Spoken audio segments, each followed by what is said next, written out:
ಇನ್ನು ಹಿಜಾಬ್ ಧರಿಸಿಕೊಂಡು ಬಂದ್ರೆ ಎಕ್ಸಾಮ್ಗೆ ಪ್ರವೇಶ ಇಲ್ಲ. ಪರೀಕ್ಷಾ ಕೇಂದ್ರಗಳಲ್ಲಿ ಹಿಜಾಬ್ಗೆ ಕೋಕ್ ನೀಡಲಾಗಿದೆ. ಬೆಂಗಳೂರಲ್ಲಿ ಗೃಹ ಸಚಿವ ಪ್ರಿಯಾಂಕ್ ಖರ್ಗೆ ಅವರು ಈ ಒಂದು ಹೇಳಿಕೆಯನ್ನ ಕೊಟ್ಟಿದ್ದಾರೆ. ಬೇರೆಲ್ಲ ಧಾರ್ಮಿಕ ಉಡುಪುಗಳಿಗೆ ಅವಕಾಶ ಇದೆ. ಶನಿವಾರ ಮಾಂಗಲ್ಯ ಸರ, ಉಂಗುರಕ್ಕೆ ವಿನಾಯಿತಿ ಇದೆ. ಗೃಹ ಸಚಿವ ಪ್ರಿಯಾಂಕ್ ಖರ್ಗೆ ಈ ರೀತಿಯ ಒಂದು ಹೇಳಿಕೆಯನ್ನ ಕೊಟ್ಟಿದ್ದಾರೆ. ಇನ್ನು ಮುಂದೆ ಎಕ್ಸಾಮ್ ಬರೆಯೋದಕ್ಕೆ ಬರುವಂತವರು ಹಿಜಾಬ್ ಧರಿಸುವಂತಿಲ್ಲ ಅನ್ನುವಂಥ ಒಂದು ಮಾತನ್ನ ಈಗ ಪ್ರಿಯಾಂಕ್ ಖರ್ಗೆ ಅವರು ಹೇಳಿದ್ದಾರೆ. ಕೇಳಿಸಿ.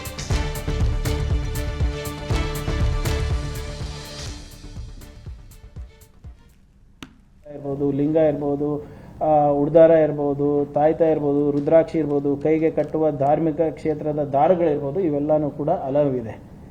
ಮತ್ತು ಮಹಿಳೆಯರಿಗೆ ಮಾಂಗಲ್ಯ ಸರ ಇರ್ಬೋದು, ಕೈ ಬಳೆಗಳಿರ್ಬೋದು, ನಿಮ್ಮ ಮೂಗ್ತಿ ಇರ್ಬೋದು, ಕಾಲುಂಗುರ, ಕಾಲ್ಗೆಜ್ಜೆ, ಕುಂಕುಮ, ಹಣೆಬಟ್ಟು, ಉಂಗುರ ಇವೆಲ್ಲನೂ ಕೂಡ ಅಲವ್ ಇದೆ. ಸೊ ಯಾವುದೇ ಕೆಲವು ಸಮುದಾಯದ ವಿದ್ಯಾರ್ಥಿಗಳು ಅವರವ್ರ ಧಾರ್ಮಿಕ ಉಡುಪುಗಳು ಧರಿಸಿಕೊಂಡು ಬಂದರೆ ಸ್ವಲ್ಪ ಮುಂಚಿತವಾಗಿ ಬಂದು ಅವರೆಲ್ಲನೂ ಕೂಡ ರಿಸ್ಕಿಂಗಿಗೆ ಅಲೌ ಮಾಡ್ಕೋಬೇಕು. ಅಲ್ಲಿ ಬಂದು ಹೇಳೋಕ್ಕಾಗಲ್ಲ.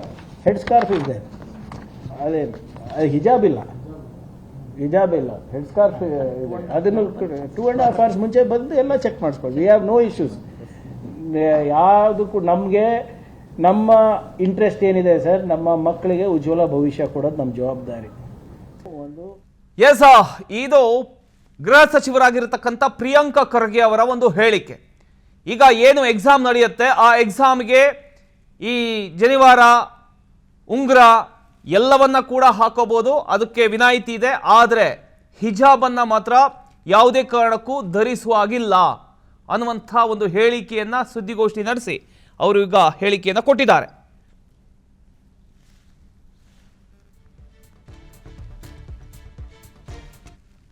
ಧರಿಸಿಕೊಂಡು ಬಂದರೆ ಸ್ವಲ್ಪ ಮುಂಚಿತವಾಗಿ ಬಂದು ಅವರೆಲ್ಲನೂ ಕೂಡ ರಿಸ್ಕಿಂಗಿಗೆ ಅಲೌ ಮಾಡ್ಕೋಬೇಕು. ಅಲ್ಲಿ ಬಂದು ಹೇಳೋಕ್ಕಾಗಲ್ಲ.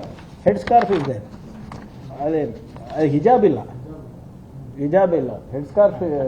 ಅದನ್ನು 2.5 hours ಮುಂಚೆ ಬಂದು ಎಲ್ಲ ಚೆಕ್ ಮಾಡಿಸ್ಕೊಳ್ಳಿ. We have no issues. ಯಾವುದಕ್ಕೂ ನಮಗೆ ಎಸ್, ಇದರ ಬಗ್ಗೆ ಇನ್ನಷ್ಟು ಡೀಟೇಲ್ಸ್ ಕೊಡ್ತಾರೆ ನಮ್ಮ ಪ್ರತಿನಿಧಿ ತಿಪ್ಪೇಗೌಡ. ಎಸ್ ತಿಪ್ಪೇಗೌಡ್ರೆ, ಈಗ ಹಿಜಾಬನ್ನ ಧರಿಸುವಂತಿಲ್ಲ, ಬಾಕಿ ಎಲ್ಲಾ ವಿಚಾರಗಳನ್ನ ಧರಿಸ್ಕೋಬಹುದು ಅನ್ನುವಂಥ ಒಂದು ಹೇಳಿಕೆಯನ್ನ ಗೃಹ ಸಚಿವರಾಗಿರ್ತಕ್ಕಂಥ ಪ್ರಿಯಾಂಕ್ ಖರ್ಗೆ ಅವರು ನೀಡಿದ್ದಾರೆ. ಇದರ ಬಗ್ಗೆ ಇನ್ನಷ್ಟು ಅಪ್ಡೇಟ್ಸ್ ಕೊಡೋದಾದ್ರೆ ಅಪ್ಡೇಟ್ ಅಂದರೆ ಇದು ಪರೀಕ್ಷಾ ಕೇಂದ್ರದಲ್ಲಿ ಹಿಜಾಬ್ಗೆ ಮಾತ್ರ ಅವಕಾಶ ಇಲ್ಲ, ಬೇರೆಲ್ಲ ಧಾರ್ಮಿಕ ಉಡುಪುಗಳಿಗೆ ಅವಕಾಶ ಇದೆ ಅಂತ ಹೇಳಿ. ಯಾಕಂತ ಹೇಳಿದ್ರೆ ಶಾಲಾ ಕಾಲೇಜುಗಳಲ್ಲಿ ಹಿಜಾಬ್ ನಿಷೇಧ ಮಾಡಿಲ್ಲ, ಆದರೆ ಪರೀಕ್ಷಾ ಕೇಂದ್ರಗಳಲ್ಲಿ ಹಿಜಾಬ್ ಧರಿಸಿ ಬಂದರೆ ಅದು ಎಲ್ಲೋ ಒಂದು ಕಡೆಯಾಗಿ ಬೇರೆ ಇದ್ದೇ ಸಂದೇಶ ರವಾನೆ ಆಗುತ್ತೆ. ಅಕ್ರಮಗಳಿಗೂ ಕೂಡ ಒಂದು ರೀತಿ ಅಂದರೆ ಪರೀಕ್ಷಾ ಅಕ್ರಮಗೂ ಕೂಡ ನಾಂದಿ ಆಡ್ದಂಗೆ ಆಗುತ್ತೆ, ಅಕ್ರಮ ನಡೀಬೋದು ಅನ್ನುವಂಥ ಒಂದು ನಿಟ್ಟಿನಲ್ಲಿ ಪೊಲೀಸ್ ಇಲಾಖೆ ಇಂಥದ್ದೊಂದು ನಿರ್ಧಾರಕ್ಕೆ ಬಂದಿರುವಂಥದ್ದು. ಈ ಒಂದು ವಿಚಾರವನ್ನು ಇವತ್ತು ಗೃಹ ಸಚಿವ ಪ್ರಿಯಾಂಕ್ ಖರ್ಗೆ ಅವರು ಸುದ್ದಿಗೋಷ್ಠಿಯಲ್ಲಿ ಸ್ಪಷ್ಟಪಡಿಸಿರುವಂಥದ್ದು. ಯಾಕಂತ ಹೇಳಿದ್ರೆ ಹಿಜಾಬನ್ನು ಹೊರತುಪಡಿಸಿ ಬೇರೆಲ್ಲ, ಅದು ಉಡ್ದಾರ ಆಗಿರ್ಬೋದು, ಬೇರೆ ಬೇರೆ ರೀತಿಯಾದಂಥ ಏನು ವಸ್ತ್ರಗಳಾಗಿರ್ಬೋದು, ಮಂಗಳಸೂತ್ರ ಆಗಿರ್ಬೋದು, ಅವೆಲ್ಲದಕ್ಕೂ ಕೂಡ ಅವಕಾಶ ಇದೆ. ಆದರೆ ಹಿಜಾಬ್ಗೆ ಮಾತ್ರ ಅವಕಾಶ ಇಲ್ಲ ಪರೀಕ್ಷಾ ಕೇಂದ್ರದಲ್ಲಿ ಅನ್ನುವಂಥ ಒಂದು ನಿಟ್ಟಿನಲ್ಲಿ ಸ್ಪಷ್ಟಪಡಿಸಿದ್ದಾರೆ. ಮತ್ತೊಂದು ಕಡೆಯಾಗಿ ಈ ಬಾರಿ ಏನು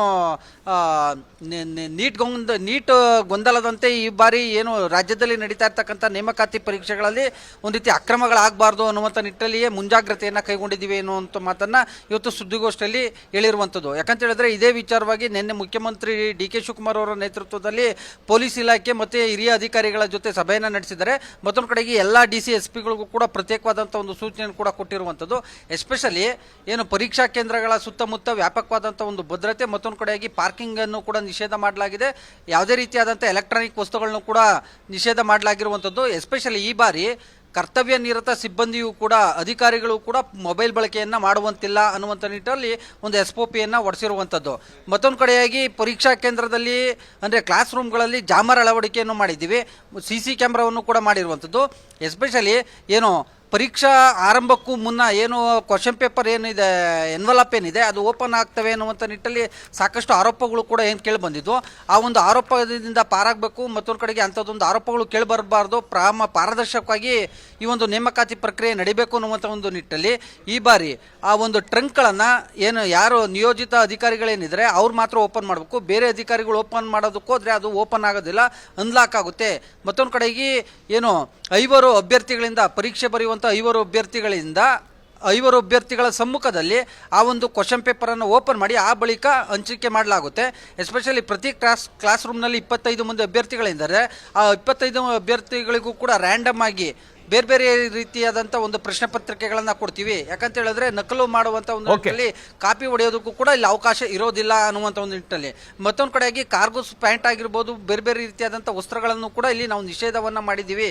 ಯಾಕಂತ ಹೇಳಿದ್ರೆ ಇಲ್ಲಿ ಕಾಪಿ ಚೀಟಿಗಳನ್ನು ಒಳಗಡೆ ಇಟ್ಕೊಂಡು ಹೋಗೋದಕ್ಕೆ ಅವಕಾಶ ಇರುತ್ತೆ. ಈ ನಿಟ್ಟಲ್ಲಿ ಕೆಲವೊಂದು ವಸ್ತ್ರಗಳನ್ನು ಕೂಡ ನಾವು ನಿಷೇಧ ಮಾಡಿದ್ದೀವಿ ಎನ್ನುವಂಥ ಒಂದು ಮಾತನ್ನು ಇವತ್ತು ಸುದೀರ್ಘವಾಗಿ ಸುಮಾರು 1 ಗಂಟೆಗಳ ಕಾಲ ನಡೆದಂಥ ಈ ಒಂದು ಸುದ್ದಿಗೋಷ್ಠಿಯಲ್ಲಿ ಈ ಒಂದು ಪಾರದರ್ಶಕವಾಗಿ ನೇಮಕಾತಿ ಪರೀಕ್ಷೆಗೆ ಸಂಬಂಧಪಟ್ಟಂತೆ ಕೆಲವೊಂದು ಗೈಡ್ಲೈನ್ಸ್ ಗಳನ್ನು ಅನೌನ್ಸ್ ಮಾಡಿರುವಂತದ್ದು. Pramod, okay, thank you. ನಿಮ್ಮೆಲ್ಲ ಮಾಹಿತಿಗಾಗಿ ಹೆಬ್ಬಾಕ ತಿಮ್ಮೇಗೌಡ.